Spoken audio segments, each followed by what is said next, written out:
नमस्कार, जय Maharashtra. Marathi pharma YouTube चॅनलमध्ये तुमचं स्वागत आहे. चॅनलवरती नवीन असाल तर चॅनलला सबस्क्राईब करायला विसरू नका. तर विद्यार्थी मित्रांनो, आपल्या चॅनलवरती रोज सकाळी 11 वाजता तुमच्यासाठी एका नवीन जॉबची जाहिरात तुमच्यापर्यंत पोहोचवली जाते. त्यासाठी तुम्ही चॅनलला सबस्क्राईब करून ठेवा, जेणेकरून तुम्हाला दररोज एका नवीन जाहिरातीची माहिती मिळून जाईल. तर मित्रांनो, जिल्हाधिकारी कार्यालय यांच्याकडून एक जाहिरात प्रसिद्ध करण्यात आली आहे.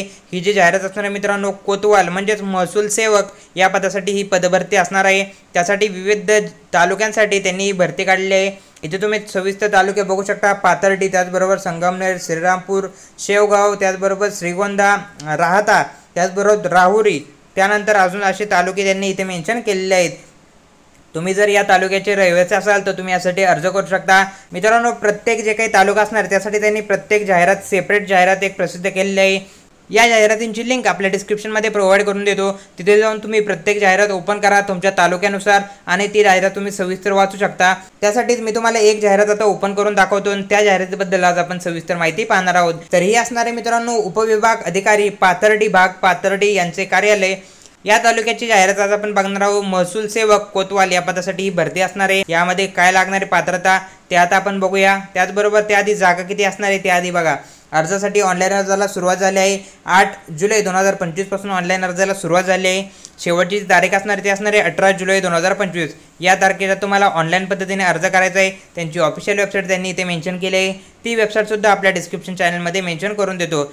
तिथे जाऊन तुम्ही ऑनलाईन पद्धतीने अर्ज करू शकता. त्याचबरोबर यासाठी टोटल ज्या वॅकन्सी असणार आहे या तालुक्यासाठी त्या 16 वॅकन्सी असणार आहे. इथे कॅटेगरी वाईज वॅकन्सीचे विश्लेषण सुद्धा दिले आहे. ते तुम्ही सविस्तर या PDF मध्ये बघू शकता.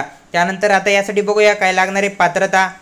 तर इथे त्यांनी वयोमर्यादा सुद्धा मेन्शन केली आहे.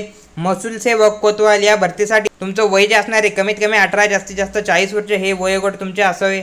इथे बघा, अर्जदार ज्या सजेतील पदासाठी अर्ज करत आहे त्या सजातील अंतर्भूत असलेल्या गावांमधील अर्जदार रहिवासी असणे गरजेचे असणार आहे.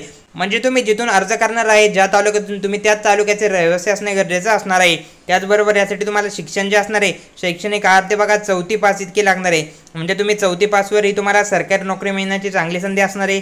त्यानंतर यामध्ये तुमचं सिलेक्शन कशा प्रकारे असणार आहे. सिलेक्शनमध्ये तुमची एक परीक्षा होणार आहे. परीक्षेचे स्वरूप त्यांनी इथे मेन्शन केले आहे. त्यामध्ये तुमची एक लेखी परीक्षा होणार आहे. 100 गुणांची ती परीक्षा असणार आहे. त्या लेखी परीक्षेनंतर तुमचं यामध्ये सिलेक्शन असणार आहे.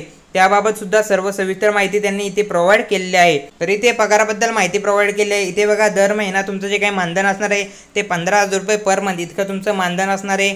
इतका तुमचा पगार यामध्ये तुम्हाला राहणार आहे. त्यानंतर यासाठी अर्ज कुठे करायचा. अर्ज मित्रांनो तुम्हाला ऑनलाईन पद्धतीने करायचा आहे. अर्जाची वेबसाईट त्यांनी इथे मेन्शन केली आहे. ती वेबसाईट आपल्या डिस्क्रिप्शनमध्ये सुद्धा मेन्शन करून देतो. तिथे जाऊन तुम्ही ऑनलाईन पद्धतीने अर्ज करू शकता. इथे बघा, ही असणारी अर्जाची वेबसाईट. इथे जाऊन तुम्ही ऑनलाईन पद्धतीने अर्ज करू शकता. अर्जासाठी मित्रांनो तुम्हाला खुल्या प्रवर्गासाठी 600 रुपये फी, त्याचबरोबर मागासवर्गीय प्रवर्गासाठी 500 रुपये इतकी फी यामध्ये असणार आहे. त्याचबरोबर इथे दिलं आहे वर दर्शवित आलेले परीक्षा शुल्क बँक प्रोसेसिंग चार्जेस वगळून आहेत. म्हणजे तुम्हाला एवढीच फी असणार आहे, दुसरी कोणती फी तुम्हाला यामध्ये द्यायची नाही आहे. त्यानंतर इथे काही इम्पॉर्टंट डेट्स दिले आहे ते इथे बघा. अर्ज भरण्याची कालावधी इथे मेन्शन केला आहे. 8 तारखेपासून अर्ज सुरू झालेले आहेत. शेवटची तारीख असणार आहे 18 जुलै. त्याचबरोबर ऑनलाईन पद्धतीने जी काही तुमची परीक्षा शुल्क असणार आहे, फी असणार आहे, तुम्हाला 18/7/2025 पर्यंत सबमिट करायचे आहे. त्याचबरोबर आपल्या चॅनलला सुद्धा सबस्क्राईब करून ठेवा, जेणेकरून तुम्हाला दररोज एका डेली जॉबचे अपडेट मिळून जाईल. तर अशा प्रकारे ही जाहिरात आज आपण डिटेलमध्ये बघितली आहे. या जाहिरातीबद्दल तुम्हाला कसल्याही प्रकारचा डाऊट असेल तर कमेंट सेक्शनमध्ये नक्की कमेंट करा आणि अशाच प्रकारच्या नवनवीन जॉब अपडेट्सची माहिती तुमच्यापर्यंत सर्वात प्रथम पोहोचावी त्यासाठी चॅनलला मात्र सबस्क्राईब करायला विसरू नका. भेटूया पुढच्या व्हिडिओमध्ये.